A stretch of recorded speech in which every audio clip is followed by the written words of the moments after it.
मित्रों नमस्कार, मैं हूं आपका दोस्त डॉक्टर अनिल अग्रवाल। दुनिया में हजारों तरह की बीमारियां हैं। व्यक्ति को कभी कोई बीमारी होती है, कभी कोई बीमारी होती है, लेकिन पूरे जीवन भर में उसको कोई हजार बीमारियां भी नहीं होती हैं। कुछ एक गिनी चुनी बीमारियां होती हैं जिससे एक व्यक्ति ग्रसित होता है, और इसी प्रकार से मृत्यु का कारण भी कुछ एक बीमारियां होती हैं। 10 एक बीमारियां तो ऐसी होती हैं जिनकी वजह से 55% रोगी जो मरते हैं। तो ये देखिए कि 10 बीमारियों से 55% रोगी मर गए और बाकी के रोगी जो हैं अन्य बीमारियों के कारण से मरते हैं। और ये 10 मुख्य कारण जो हैं रोगी के मरने के, वो मैं आपको बताता हूँ कि उनको हम 3 कैटेगरी में बांट सकते हैं। जिस तरह से हृदय के रोग हो गया, रेस्पिरेटरी डिसीज हो गई, और बच्चों की बीमारियाँ हो गई। जैसे बच्चों के अंदर प्री मैच्योर बर्थ हो गया, बर्थ के टाइम पे बर्थ ट्रॉमा हो गया, बर्थ एक्सफिक्सिया हो गया, इस तरह की कुछ एक बीमारी होती है। इन्फेक्शन हो गया बच्चे को, तो उसकी वजह से भी छोटे बच्चे की मृत्यु हो जाती है।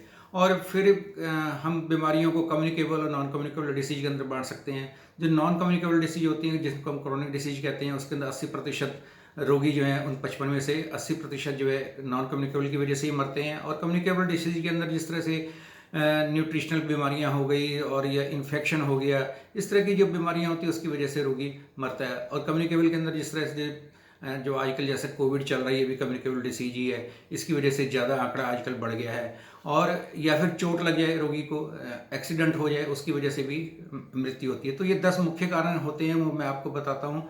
कि नंबर 1 है जैसे इश्केमिक हार्ट डिसीज, कि हार्ट को जो ब्लड सप्लाई होती है, वो आर्टरी और वेंस उनके अंदर कहीं पे ब्लॉकेज हो जाता है, तो उसकी वजह से हार्ट बंद हो जाता है, हार्ट फेल हो जाता है और रोगी की मृत्यु हो जाती है। ये एक बहुत ही मुख्य कारण है जिसकी वजह से ऐसा होता है। सीओपीडी के अंदर लंग्स की बीमारी होती है, जिसके अंदर उसके जो ब्रोंकस होता है, ट्रेकिया होता है, उनके अंदर सूजन आ जाती है, वो धीरे धीरे काम करना बंद कर देते हैं और वो पूरे ब्लॉक भी हो जाते हैं, जिसकी वजह से रोगी की मृत्यु हो जाती है।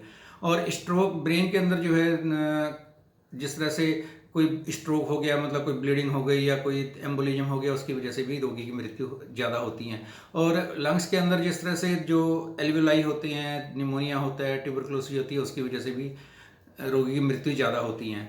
और बच्चों के अंदर जिस तरह मैंने बताया था कि जो बिल्कुल अभी पैदा हुए बच्चे हैं, जिनको हम न्यूनेटल डिसीज के अंदर कैटेगरी के अंदर रखते हैं, कि प्रीमेच्योर बर्थ हुआ, बर्थ ट्रॉमा हुआ, कोई इन्फेक्शन हुआ, उसकी वजह से ज़्यादा मृत्यु होती है।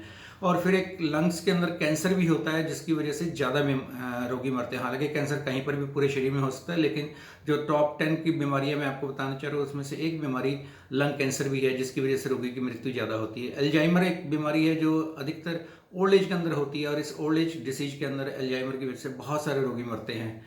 और फिर उसके बाद में एक और जो बहुत ही ज़्यादा आजकल प्रचलन के अंदर बीमारी है, उसका नाम है डायबिटीज़। डायबिटीज़ आजकल हर 5वें आदमी को, हर 10वें आदमी को आप देखेंगे उसको डायबिटीज़ हो रही है, क्योंकि लाइफ स्टाइल सबका ख़राब हो गया है। उसकी वजह से डायबिटीज़ बढ़ जाती है, क्योंकि मोटापा बढ़ रहा है, तो डायबिटीज़ के रोगी बढ़ते ही जा रहे हैं। तो ये भी एक नवा मुख्य कारण है जिसकी वजह से ज़्यादा मृत्यु दर होती है।